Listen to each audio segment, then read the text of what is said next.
Welcome back, everyone, to the Barbell Therapy Podcast. I'm your host, Dr. Brett Scott. Today is probably the most long-awaited episode on this podcast we've had. I have Dr. Katie Dabrowski with me.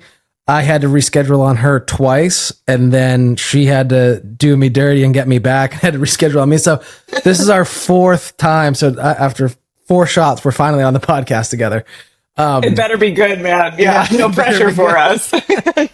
So, Katie, you're a physical therapist down in Miami. You own Old Bull Athletics. You also have a very similar background to me and outlook on the field of strength training. Rehab should look very similar. It just depends kind of where you're at, what the entry point might be for someone. So, yeah, we just had a little quick conversation about all this stuff and really how, there has to be more of a blend of rehab into training and what it all looks like and what that means for people. And as we kind of discussed too, of like, people think people are going to come in and they're going to get just us bending their knee for physical therapy, when really there's a whole lot more I'm doing than that now. And that's like almost the least important part of what I do now, as far as like, I'm going to doctors. I have one patient now.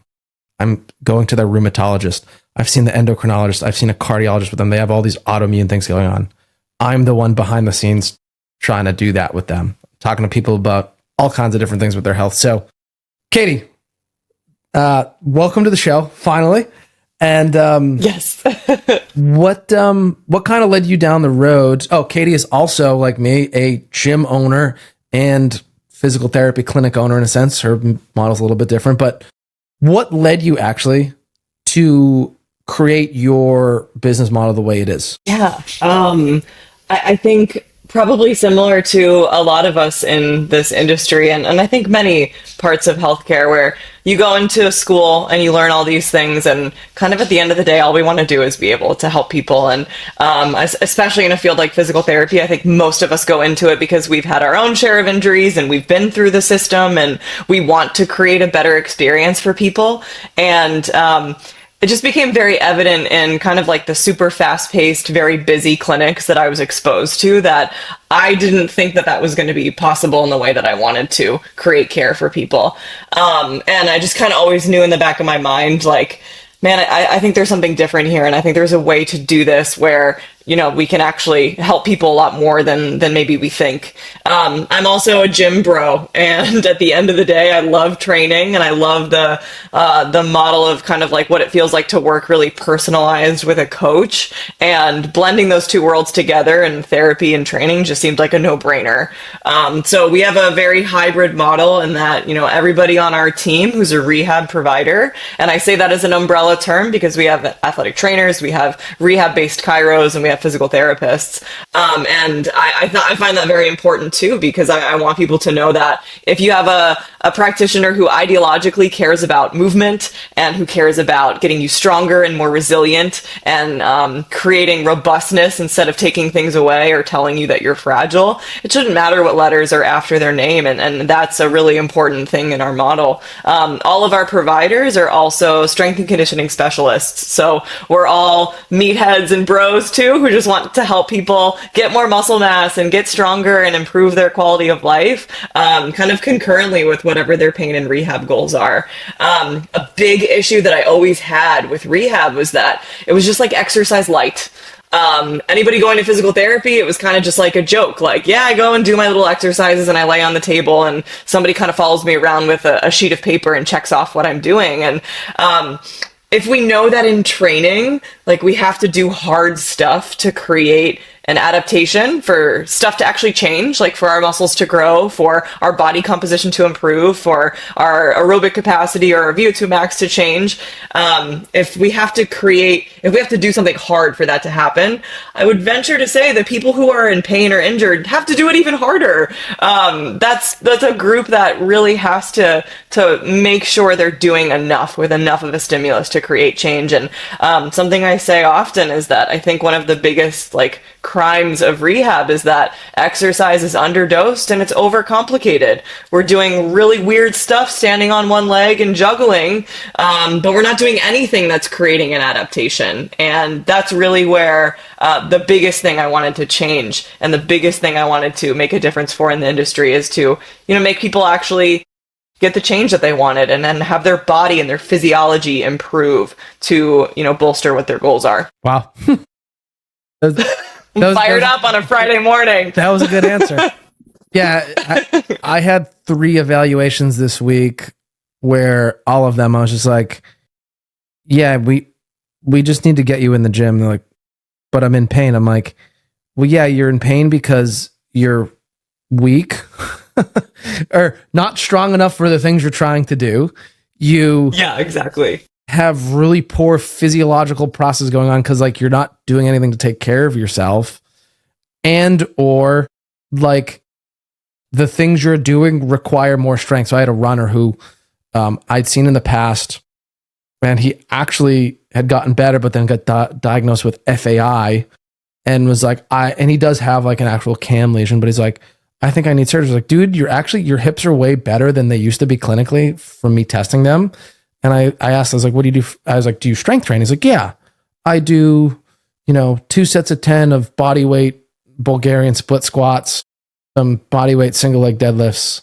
And then I talked to his running coach. I was like, yeah, he doesn't need PT. He doesn't need surgery. He just needs to get stronger. And yeah. He's like, well, he strength trains. I was like, no, he doesn't. He does like calisthenics. I was like, he needs to learn what what true effort is on like a 5 rep max or a 3 rep max, like heavy. And he's like, yeah. He's like, wait, and the coach is on the phone with me. He's like, you're a PT? I was like, yeah. He's like, he's like, kind of gave me the impression. He's like, I thought this was about like exercise light and like making it, more than, yeah. He's like, this is the simplest thing I've ever heard from like a medical professional. I was like, yeah, it doesn't have to be complicated. It can be very simple. We overcomplicate it.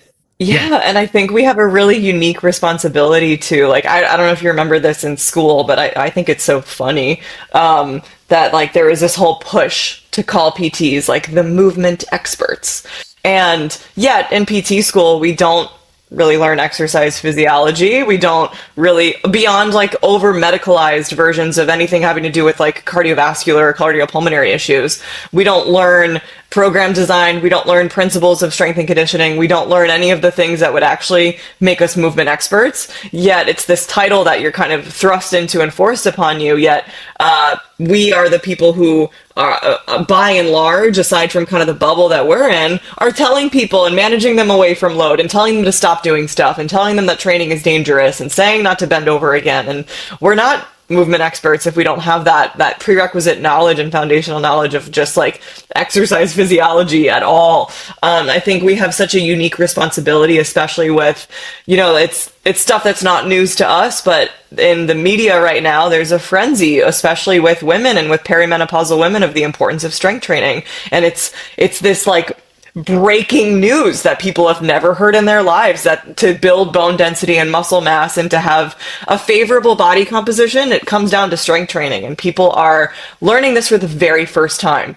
And to us, it's kind of shocking because we're like, yeah, of course, this is what we do. But I think we have a really cool responsibility now to, help people navigate that and help people who are, I don't know about you, but I'm sure this is similar. Like, I'm getting people coming in finally who are saying, hey, I've been doing yoga my whole life and I'm learning more that like that's not going to cut it for my quality of life and my bone density and the things that I'm nervous about. Can you tell me about like what the hell to do? And I think that's really cool. Like that's a complete change. And again, it can seem almost kind of silly to people like us in this space where we're like, of course that yoga doesn't do that. Like, of course, but people don't know. And we have to remember that. And I get really excited now when I get people coming in who are like, hey, can you teach me about strength training? Because I kind of thought I was doing it and I realize I am not. And I think that's really powerful and cool. Social media can be super annoying, but I think for people generally getting more knowledge about the importance of strength training, it's been a really cool thing. Because a few years ago, I wasn't having people coming in purely with the interest to learn how to strength train at all ages. Like, I just think that's a really, really cool thing. Yeah, I started to notice a trend of more and more older women like came for PT, had pain. It's like, okay, we're getting you out of pain. Now we need to get you loaded. Not with alcohol, but with weight. Distinction. Yeah. Very good point. Yes. So we need to like start loading your body with weight, and more and more women are open to it. And now we started running some campaigns around osteoporosis prevention. And now I have so many women that are coming into the gym in their 60s plus that are scared about osteoporosis, understand that they need to strength train, understand they need to push themselves harder than they're used to. And it's really cool to see like this culture in the gym transform from like, I used to be very focused on like powerlifting and weightlifting, which I love still and I'm passionate about coaching it. It's not, unfortunately, the greatest long-term business model for many reasons. But like, Sure. I love just coaching anyone that's willing to learn and is like open to making changes and learning how to do that and being able to help them. So, but it's fucking crazy still that we have people that are on the internet that can learn these things. And then we have doctors still telling people, don't do that. We have surgeons telling people, don't squat past 90 degrees. I had a woman come in a few weeks ago with elbow tendonitis, and her doctor told her to stop lifting. She was a gym member. She was like powerlifting too. Strong woman, very good, in very good shape. So she comes in. I was like, all right, let's do a consult on this thing. So start talking to her about her injury. The way the injury happened was she hit it on a door handle and bruised it, and it just became like bothersome because it bruised and wasn't healing. Then she has to stop lifting.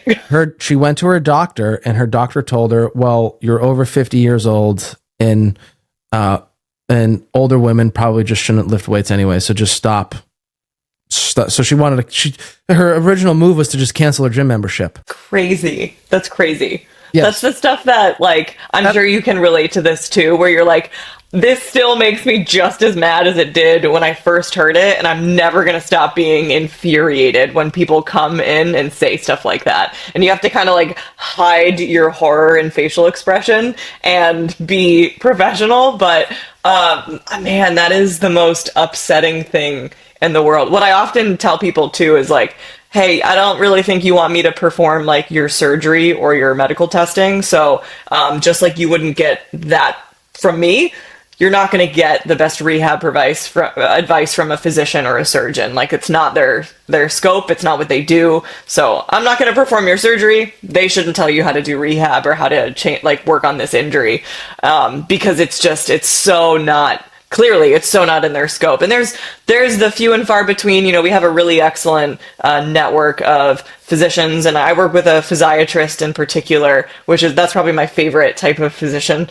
And a physiatrist, for kind of people who are listening to, they're kind of this cool intersection between like a rehab provider and an orthopedic doctor, and they tend to be more conservative management focused and not rushing to surgery, not rushing to over imaging, and tend to be very movement and strength based. And we just hit the jackpot with a phenomenal doc that we work with, and he's the exactly the type of physician that we would all dream to be able to work with. Like, no, this person doesn't need imaging. I'm going to tell them absolutely they don't. They need to continue to get stronger. Like, just the dream and the music to our ears. But we get so excited by those physicians because they're few and far between, and we obviously need physicians. There's so many things that are beyond our scope that we can't work with, but for the things like that, like just the blanket statement of telling somebody not to exercise.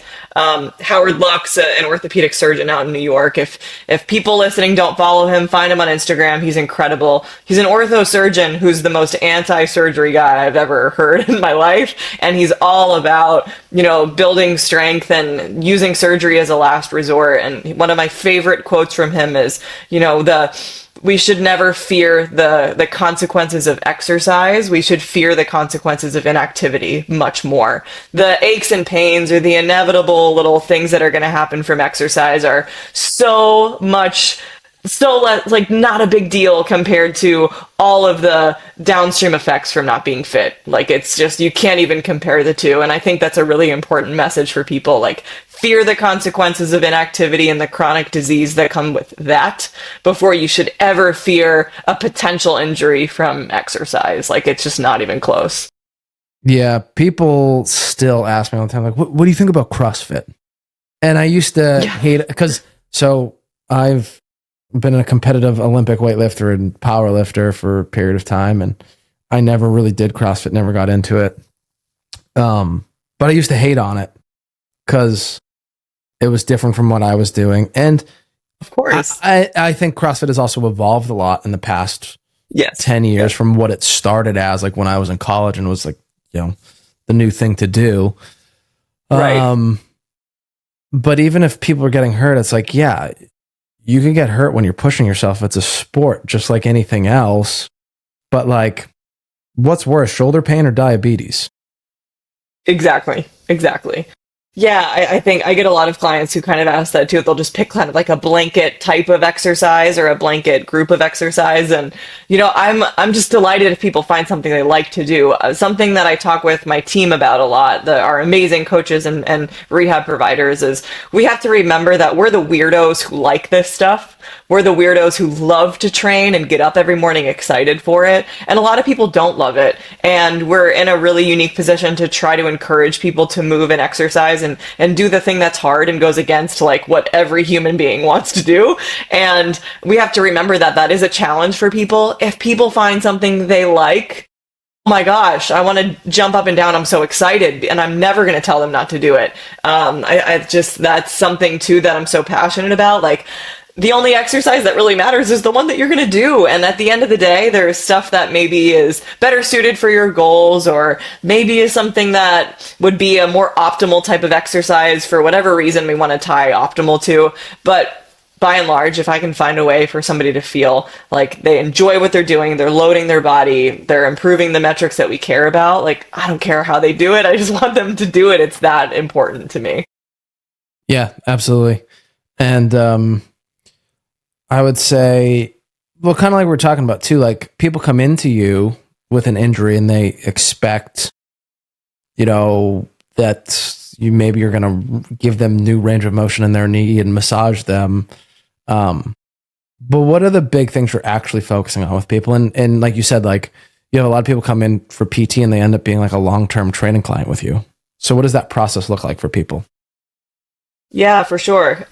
Every time we meet somebody, we kind of, you know, that initial conversation, that initial evaluation, I kind of set the stage for what to expect and maybe why we're a little bit different than what they think or maybe what they've experienced in the past. I'm sure this is similar with your population. We get a lot of people who they come in and they say they've tried everything. And when you start to ask a little bit more, you realize the one thing they haven't tried is a graded exercise program and strengthening.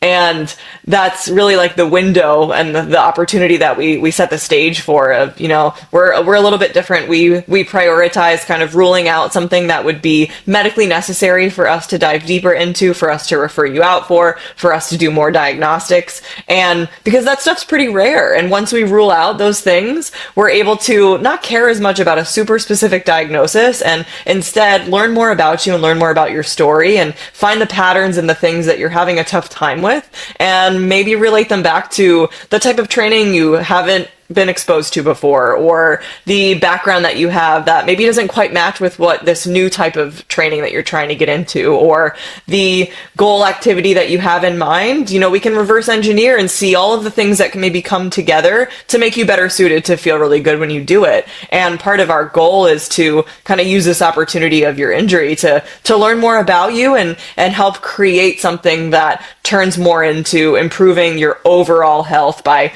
building your muscle mass, improving your aerobic capacity, making exercise fun, like the stuff that matters for people, and making sure you're doing things that align with what you said your goals are when you came in. If you've never run before and you have a goal for a marathon, and the first run, or you haven't run in 10 years, the first run you do is 5 miles, that's 0 to 100. And your knee probably doesn't feel great, not because there's something wrong with it, but you just jumped up and down on it for an hour straight and you haven't done that in 10 years. And it's a lot less about making people feel incapable or they're fragile or there's something medically wrong with them, or the fan favorite is, well, I'm just getting older, and making people realize that so much of this stuff is ramping your body up too fast and just sending it and going into something that you haven't done in a while and getting pissed off at yourself when it doesn't feel good and going down that spiral. Or the other end of the spectrum, you know, like not preparing at all and trying something for the first time, or doing way too much and overloading your body and not having any sort of recovery in the mix. It's a lot more of that people really kind of come away with, of learning like, I'm not broken, I just did too much too soon. And that's a really important thing that I want to work on with people. Like, we're not fragile, we don't break, we don't have wear and tear, our body is plastic and it actually responds to stress in a good way. It doesn't just wither and, you know, have the inevitability that with every year that comes by, like, you're just getting worse and worse and there's nothing you can do about it. It's all actionable stuff. I lost my train of thought. I hate when this happens. ADHD can be the worst. Happens to the best of us. Yeah, no. Oh, I had someone the other day. The seasonal golfer that was actually asking me about CrossFit, or that I was doing weightlifting. He's like, that seems super dangerous. I was like, I've been training this for 15 years. It doesn't really bother me. I go, you come in every spring with back pain because you decide to do nothing all through the winter and all. And then you go out and you decide to swing a golf club in all these weird ranges of motion as fast as you can, multiple times over and over again. I was like, that's way worse than any weightlifting or CrossFit workout. Yeah, give it, like, creating perspective is important though. Like, again, it's stuff that I think we kind of take for granted that we understand really well. Like, to us, it's logical. Like, oh, I haven't done this in a while and I'm going to do something that's totally different from what I've been exposing my body to. Probably not going to feel great.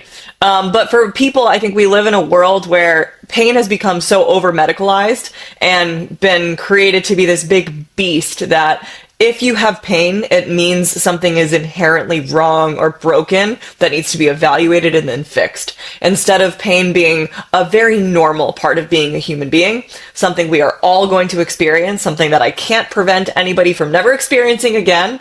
I'd be a wizard if I could do that.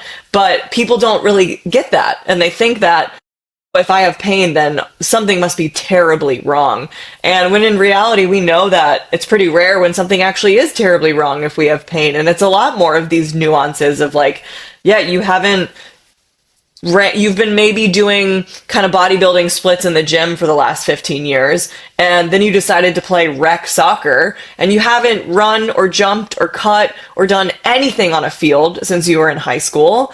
And you now just come in and you're 35 and you say it's because you're getting older. It's like, no, man, you do bicep curls, awesome. But when's the last time you've jumped? When's the last time you've changed direction? When's the last time you've sprinted at full speed? You just did all of those things on a Tuesday night, and it's the first time you've done it in a long time.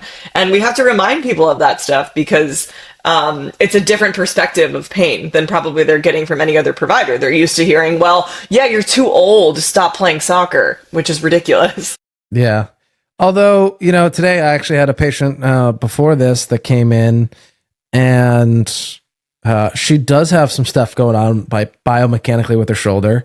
But she's someone that is like, she's a scientist. She does her research. She's interested in fitness and getting herself better. So she's Love like, that. So I had told her after eval, I was like, yeah, let's lay off the pressing. Like, every time you do any type of horizontal pressing, it's hurting it for multiple days and making it worse. So like, let's stick with all the other things you can do. So instead of that, let's double up on rows. Let's double up on, you can do legs, abs, whatever. Let's change some stimuluses. And she came back today and she's like, yeah, it felt way better at the beginning of the week. And then I did some pressing, like it really irritated. I was like, okay, well, why did we do that? She's like, well, I listened to a barbell medicine podcast, and like, I was like, oh, okay. Like, what did you learn? She's like, well, like, they told me like it, a lot of it could be in my head. And and she's like, I do have anxiety, and I know that can like make things worse. I was like, yeah, people with anxiety can tend to look for things to be wrong more. I go, however, this is actually something that like physically, I was like, we found like you have internal rotation limitation, you have flexion limitations, like your bicep is really inflamed and tender to touch, and like there are physical pieces of this. So I was like, don't think we can just like mind your head out of it, which like when I came out of school, I was sure. What year did you graduate from PT school? I mean, I went to school later, so I went back to school in 2016 and graduated in 2019. Okay, so I finished in 2017, and Okay. So when I came out, it was like pain science was this new thing, but we learned the biomedical model in school, and it was like, where am I, and what do I do, and what's the actual right way? And I've realized they both live there, and they're both important. And of course, you can have that conversation with biomechanics in mind, and also pain science. But like I find now, like a lot of coaches that know enough, but maybe not, or know a lot, but not enough, is like now all these coaches are like, yeah, pain science is a thing. And it's like they're telling people like we're going to work through it and all this. And I'm like, that's the challenge too of I think taking the complexity of pain and the components of it that are psychological and going so far in the direction of it being in your head. Nothing's going to make a patient hate you more than telling them that pain's in their head. Like, that's not helpful. It is completely dismissive, and it does not help them at all, because we've all experienced pain. If a practitioner told me it was entirely in my head, I'd walk out. Like, that's just, it's not helpful. And I think where people kind of miss the message is just like, yes, our psychology is inextricably like interwoven in our pain experience. Absolutely. Stress makes it worse. Anxiety makes it worse. We can be hyper vigilant and too aware of everything, but there's also people and there's also times where certain patterns do not feel as good, and we don't have to force through it just to prove a point that pain's in your head. It's more of, well, what's all of this stuff exactly as you said? I think a really big skill in rehab is, okay, these two movements don't feel good. Well, here's like 800 movements that do. There's so many things that we can continue to do and get the systemic effects of a good training effect, of getting all of the amazing neurotrophic factors with exercise and hormone release with muscle contraction that contribute to overall tissue healing. So we can do so much without, forcing something, again, to prove a point that like pain's in your head and pain's, not only physical, like sometimes stuff does hurt and we have to find other things to do instead, or find an entry point like, oh, pressing doesn't feel good. Well, plank is your pressing right now. Like getting used to just holding that position, that's your pressing right now. And we're going to progress that. But I agree. I think we all went pretty deep down the pain science rabbit hole. And I think people are coming out of it. And like with everything, realize it's a piece of the puzzle. Just like biomechanics are a piece, not everything. That's the same for all of these components. It's part, not all of it. Yeah. Yeah. It was, and now I have a patient that I've been treating. It was like 4 weeks, seemed like a meniscus tear. And then it was like those symptoms kind of went away. And then she's only like really getting so she was having like pain with like any type of like deep knee flexion, like couldn't even get to was still struggling above 90 degrees. And then we've slowly lowered her height and gotten her better with that and tolerating more activity. But then she's like, yeah, every time I take she has like an hour commute to work. She's like, every time I drive it, it flares it up for like a day or two. And I was like, almost like patellofemoral. And I was like, let's try this different treatment approach a little bit, change some things up. So then I was like, all right, let's go get imaging. Literally, she was like, I was like, hey, let's rule things out. Like maybe there's something else we don't know in there. And I was like, this might change something, it might not. All it said was it literally, the doctor wrote on it, a little Baker's cyst. It was the only finding in there. I'm like, all right. I was like, that's not what I was expecting. There's no physical swelling. She doesn't have that fullness in it or anything. And I was like, yeah, okay. And then the coach that does the program was like, so can we squat or fold? And I was like, well, no, because she still has pain with that. I was like, we don't have to it doesn't matter what that says functionally. Yeah. I was like, she still has pain with it. So we have to still train around it and just gradually expose her. And like some pain is okay, but it's finding that balance. And that's the tough part for a lot of people. Yeah, and it's different for everybody. Like, I mean, we've probably all had preconceived notions of maybe the pain that we think somebody can tolerate, and there's a big difference for everybody. There's also that, like, I'm sure we have kind of the full end of the spectrum of people who, at the slightest hint of discomfort, they kind of panic, versus somebody who is probably notoriously used to pushing themselves beyond the point of what is adaptable and creating a little bit more of an issue. Bouncing between really two different extreme client types like that can be a challenge too. You know, it's different for everybody. There isn't like a magic number that's out of 10 that's permissible for every single person. And that's why I think our jobs are so unique, and what we were talking about before of being in that like primary care role of being able to get the big picture, because we get to spend so much time with people, of what people are experiencing, and we have to like titrate our dosage every time we see somebody, based on how they're feeling that day, based on new information we receive. And that's what I love about our job, because you could have a plan for somebody and they come in, and based on one thing they say, you have to completely change your plan. And I think that's a really cool skill about our job, and I think that's another kind of things like to look for if you're looking for a provider that you want to work with, like the ability to in real time change their plan because of what you came in with. I think that's a really telltale sign of somebody who is able to adapt on the fly to what you need, instead of the preconceived notion or the protocol they had in their head. Humans aren't protocols and they're not textbooks. It's laughable, some of the things that we learn in school, and then you see things in the real world and you're like, that's not what I thought that was going to look like. Or like, how the hell is this person doing this? I learned in school they wouldn't be able to. And we have to take all of that unique information and create an appropriate plan for somebody. Yeah. That's a big thing with me right now. So I have ankylosing spondylitis, and I have pretty significant cam lesions in both my hips with grade 4 osteoarthritis. And I've had to drastically change a lot of my loading strategies around what I'm doing. And like squatting used to hurt a little bit if I did too much. Now it's like, it just hurts if I do it at all, really, with any type of load, unless I like really modify. So I've like found like cambered bar squats don't seem to really bug me at all. So that's what I'm doing. And I can like load them up pretty well. And people are like, I thought you were going for hip surgery. I was like, I am.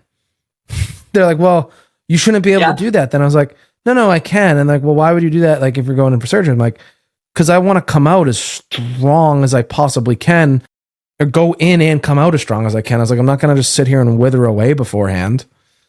Yeah. Get detrained and deconditioned before a stress on your body like surgery that you're just going to have to build right back up again. Yeah. So I was like, until they approve me for this thing, which I'm also mad about, because it got, I put in for an authorization to come out to New York to do it.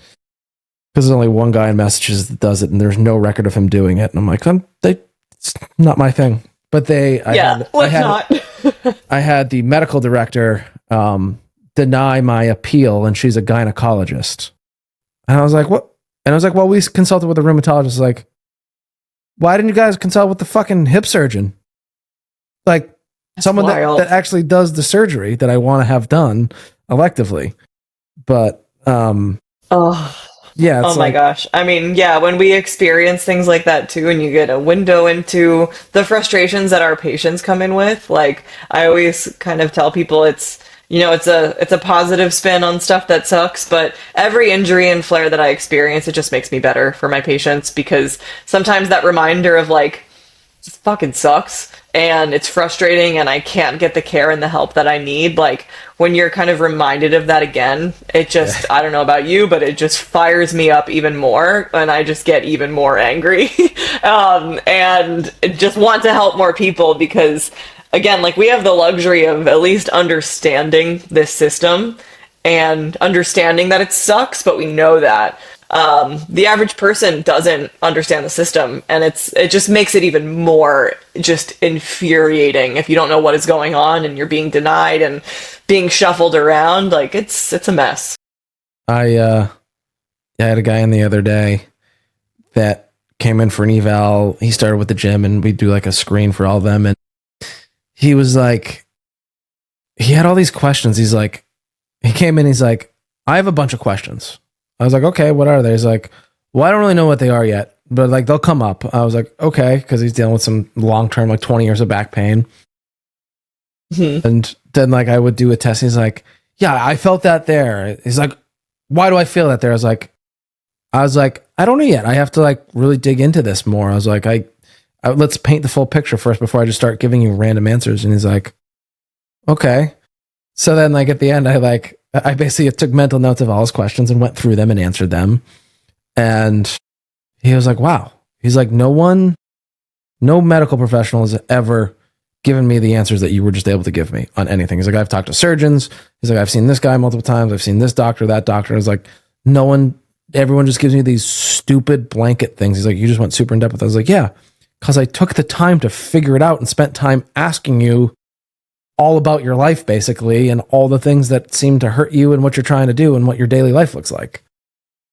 And the bar is low, unfortunately, for like high quality. Just also, I just consider it like curiosity. Like I want to know about this person. I want to get the whole picture. And unfortunately, the reality is, it's people when they see other medical providers, they just often don't have the time to ask those questions, or quite frankly, they're not in a setting and their training doesn't support the ability to dig deeper and ask those questions. If you're looking for just a value on a test or a level in a blood exam or anything like that, if that's really all you're looking for, you're going to miss the nuance of there's so many things that people come in, as we were talking about earlier, where they're like, I've gotten every test, I've tried everything, and then I just talk to them a little bit, and it's something as simple as, oh, you haven't deadlifted in 5 years and you decided that you wanted to see what your 3-rep max would be. Like, yeah, that's why. Like, you don't have anything else beyond that. Like, you just pushed your body well past the demand that it was currently able to tolerate. And the answer to us, again, it's kind of, it can be simple, but to people coming in, like, they've never heard that before. And that's what our job is, to kind of like dispel a lot of that stuff. Yeah. And even the same guy, he actually was painting one of the rooms we're redoing, and he said something. He's like, yeah, I just finished physical therapy. I go, how'd it go? He's like, He's like, I feel somewhat better. He goes, but every night, he's like, I'm good all day, and then I like go to bed at night, and like that's when I start to feel pain. I wake up stiff, and he's like, by noontime I'm good, but then it's like Groundhog Day every day. I go, okay, like, well, you've had sciatica and all this stuff, and I go, how are you spending your? I was like, what do you do at night before bed? And he's like, I sit on the couch and watch TV with my girlfriend. I was like, okay. I go, how are you sitting on the couch? He's like, what? I was like, are you sitting with your leg out, or you're sitting in a giant slump? Simulate that for him. He's like, yeah, that's exactly how I'm sitting. I was like, okay. I put him in a slump. I was like, dude, you're just sitting there picking a scab all night. So by the time you go to bed, you're just, your nervous system is flared up because it doesn't want you to do that. And I go, you go to work and you're probably bending down all day too, in ways you probably don't like have the capacity for right now. I was like, do me a favor. It's like the next 2 nights I was like, lay like sideways on the couch instead of like sitting up. And he comes back. He's like, you're a fucking genius. I was like, no, I'm not. I was like, that's pretty simple. Yeah. He's like, well, he's like, I spent 12 weeks with a PT and they never told me that. I was like, well, you went to a mill and they didn't ask you the right questions. Yeah, the reality of the situation. Yeah. And it's one of those things too where, we have the luxury of, we created business models respectively that support our ability to do this and to inquire more and spend more time with people. But I think a reminder too, like I know you said a lot of this is kind of client facing too, but if there are practitioners listening who are like, well, I don't work in a setting where I get to spend that time with somebody. As you alluded to, remember, the bar is so low for what people are used to when it comes to quality healthcare that you will dramatically improve somebody's healthcare experience if you just take time to ask more questions. And if you really just, I try to think of it as becoming just like deeply curious about the person in front of you. And even that, even if you don't have a squat rack in your clinic, if you don't have all of the tools that you would like, if maybe you see people for 30 minutes before you get somebody else on your schedule as well, that's still more time than they're getting with their physician. And that's still more time for you to be so curious about them, where like just asking more questions is going to move the needle so, so much. Like what you did with that patient, you didn't have to do anything fancy with a new cool exercise. You didn't have to do anything dramatic. You just had to care, and you had to ask a few more questions. Like that's really, if we can all do that regardless of what setting we're in, like we're going to create a much better experience for somebody. Yeah. Yeah, the bar is very low. I think I already talked about this on one of my other episodes too, but like I coach Olympic lifting. I have a girl that's on Team USA. She's a youth athlete. And she wants to be just like her coach and be a strength coach and a physical therapist someday, which is really cool. So nice. She's flying under my wing here. And I was like, Brooke, why don't you come in for this? I was teaching a course for physical therapists on integrating strength training into rehab. And it was my proudest and saddest day for our profession, where my athlete that's been weightlifting with me for a year and a half comes to this course, sits in the back for most of it. Towards the end of the day, I have 30 full-grown doctors of physical therapy on the ground in my gym. I'm having them do different exercises, and a host of them are looking up at Brooke, like looking for validation, starting to ask questions. She's giving answers. She's starting to cue them. And I was like, I'm so proud that this little girl, like, knows enough to like sit there and tell a doctor of physical therapy how to move. But I'm also so sad that like my profession is asking a girl that doesn't even have a high school diploma how to move their body. And then she comes to me. And yet we're also, yeah, go ahead. And then she comes to me the next day. I was like, what did you think? She's like, I don't get it.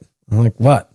She's like, I don't get it. I was like, what don't you get? She's like, how do these people do their job? She's like, if the goal is to get people back to moving and doing the things they want to do, how can they do that if they can't do it themselves?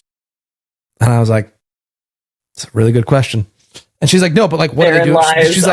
She's like, frustration and like one question. And she's like, what do they do all day? Like, I don't like, how do they do their job? Like, what are they doing? Like, what are they actually doing all day? I was like, Brooke, I don't like stim, hot packs.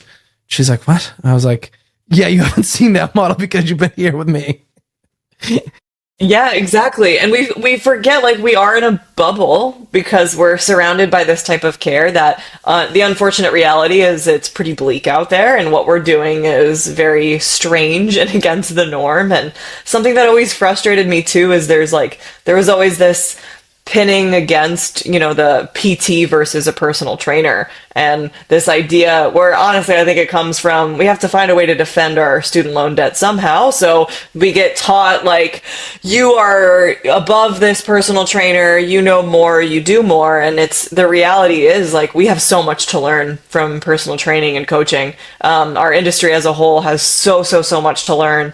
What we've alluded to in the beginning, like the fundamentals of exercise physiology and strength and conditioning principles and program design and periodization and things that, if it matters for training, why the hell does it matter for rehab? It just blows our mind. And, you know, I've had patients say to me before, like, oh, are you worried if people just think you're a trainer? And I'm like, I don't care what people think I am. I just want to help people. I am a trainer too. Like it's not a better than or distinction between the two. I think if more physical therapists and rehab providers could think like coaches, our industry would be a lot better off. I think groups have a lot to learn from each other. I think there's also, you know, for coaches and trainers, there's a lot more people can do in terms of helping people manage pain before it becomes something that's out of their scope.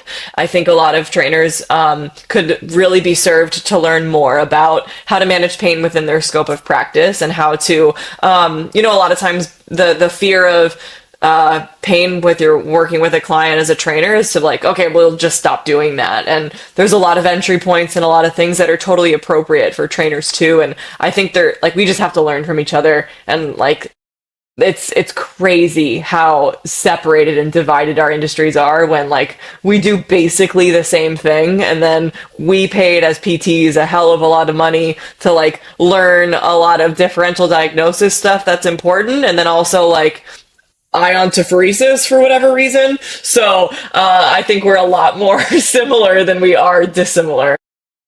Yeah.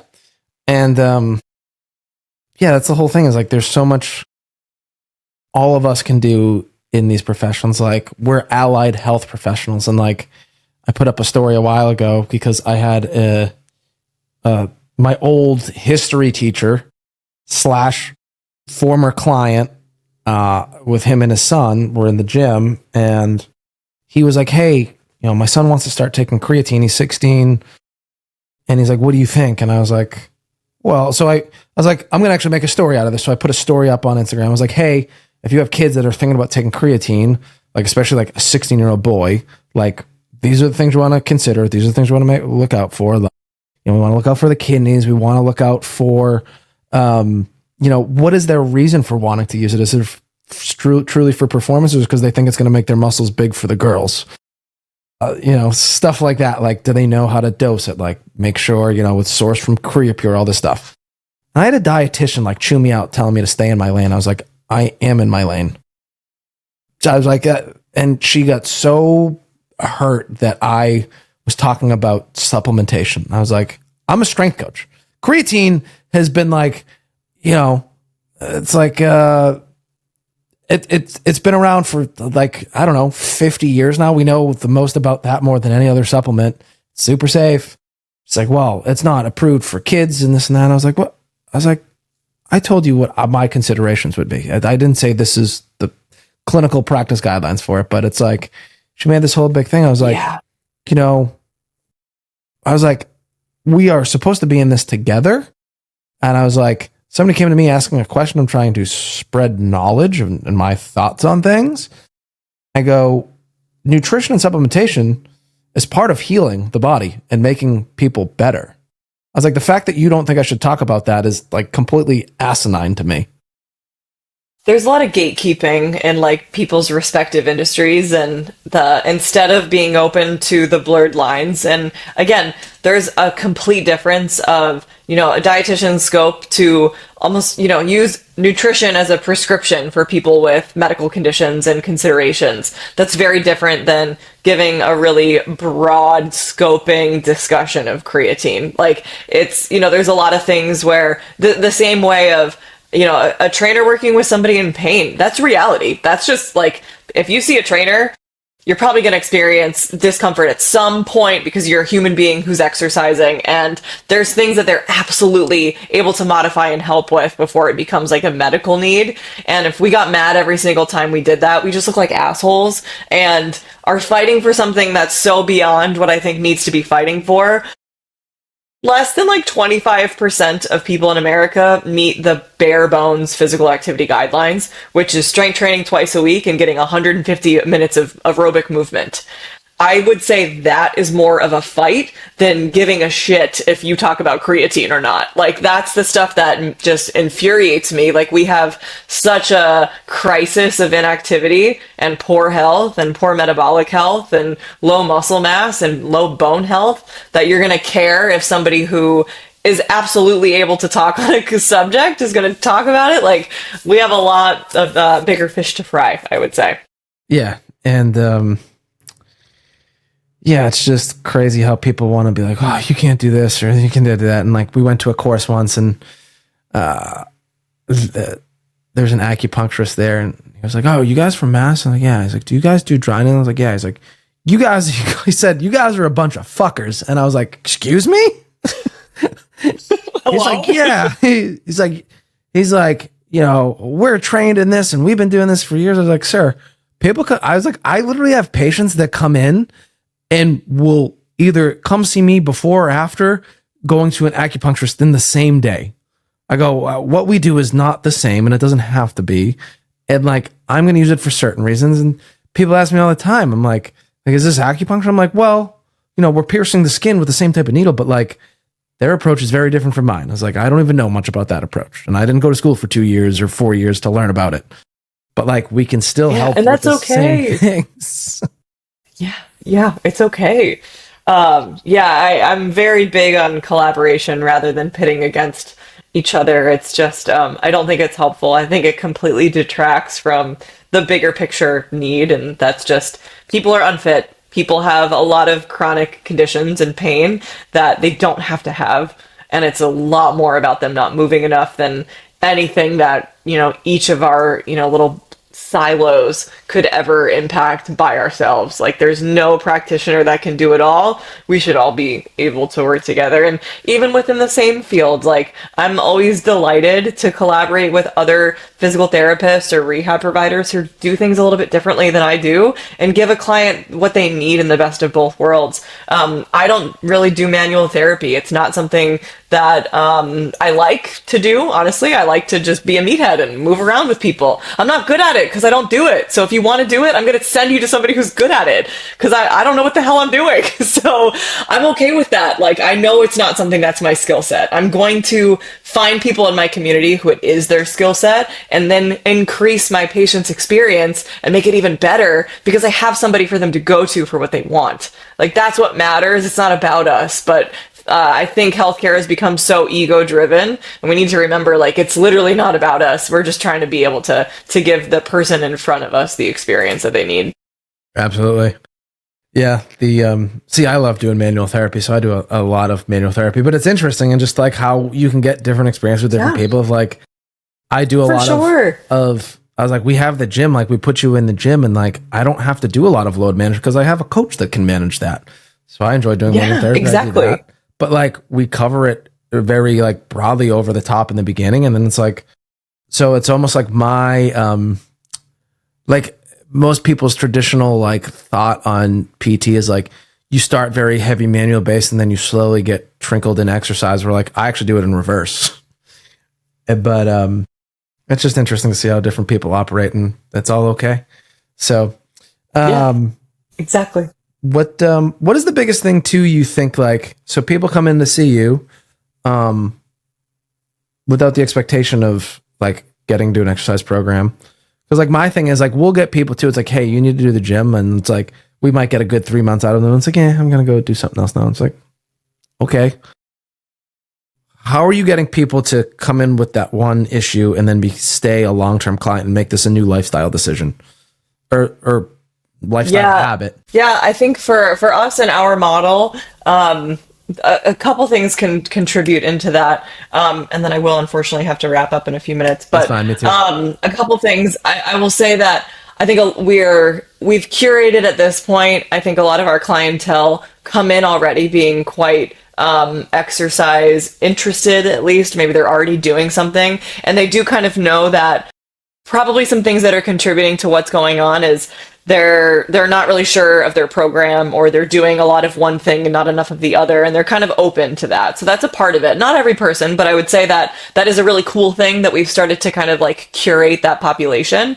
And then additionally with that, I'm setting the scene immediately for like what we do here and what our focus is, and making it really clear from the beginning. And I also I start with movement immediately, and it's something that like once we've gone through taking as much time as we need to talk, and our first session might be mostly talking and getting to know somebody, but I make it very clear that my goal that day is to explore movement with them and find the things that they can tolerate, and find the things that maybe are a little bit more challenging, and develop a plan to create that like entry point and on ramp for it to become more tolerable. And I make that the main goal of our first session together. So we're kind of creating that expectation from the beginning. Like, a win for us is to get you to kind of transition into a long-term exercise program, whether that's us directly, with us with guidance. If people come in already with a really good trainer, one of my favorite things to do is to collaborate with their trainer and give them a lot of really, really solid feedback of of what we found in our evaluation. These are the things that are totally fair game in your training. These are the things that maybe we want to kind of dial back on or find like a more appropriate modification for, and using me almost more as like a consultant for them. Like that's another thing that we love. So, I'm framing it around like my goal as your provider in this setting is to be able to encourage you to exercise and find a way for us to do that. If we need some ancillary support along the way, again, I have people on our team or elsewhere that maybe can check those boxes for some more of the hands-on stuff or some things that might support the process. But for us, like, I want to get you moving, I want to get you stronger, and I want to get you fitter. Awesome. Well, thank you, Katie. I don't want to hold you up if you have to go. So, if people want to, unfortunately, I know. Yeah, that's fine. I should have asked you beforehand. I forgot. It's all good. If people want to reach out to you, where can they find you? Instagram is always the easiest way. So my Instagram, just Katie Dabrowski. That's a simple spot for us. Our business Instagram is Old Bull Athletics. It's another great place for us to see any continuing education stuff we're doing, to see any training stuff we're doing. Right now is Sprintember. So every day we have some different sprint workouts and sprint adjacent type power stuff to work on.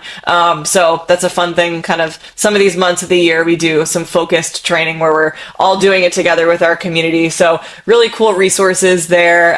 If people have questions, they can always do the old DM slide and ask me some questions. Happy to chat. But those would be the best places to find me. The DM slide. I haven't heard it phrased that way. Well, it's the professional way of asking a question in somebody's DMs, bring it on. It's totally cool. Awesome. Cool. Well, thank you so much for coming on, and I'd love to talk to you again sometime. We'll talk some more business soon sometime. Yes, too. Absolutely. All right. Take care. Yes, thank you, Katie. For sure. That would be great. Thank you. 84% of you that listen to this podcast frequently do not hit the follow button. If you've enjoyed any of these episodes, could you do us a favor and hit the follow button, leave a rating, and maybe leave us a review? It helps this channel more than you know. And the bigger the channel gets, the bigger the guests get.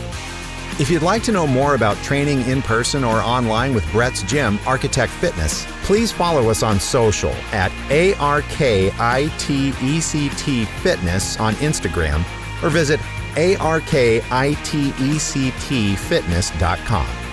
Or if you want to rehab with barbell therapy online or in person, check out @barbell.therapy or visit barbelltherapyandperformance.com.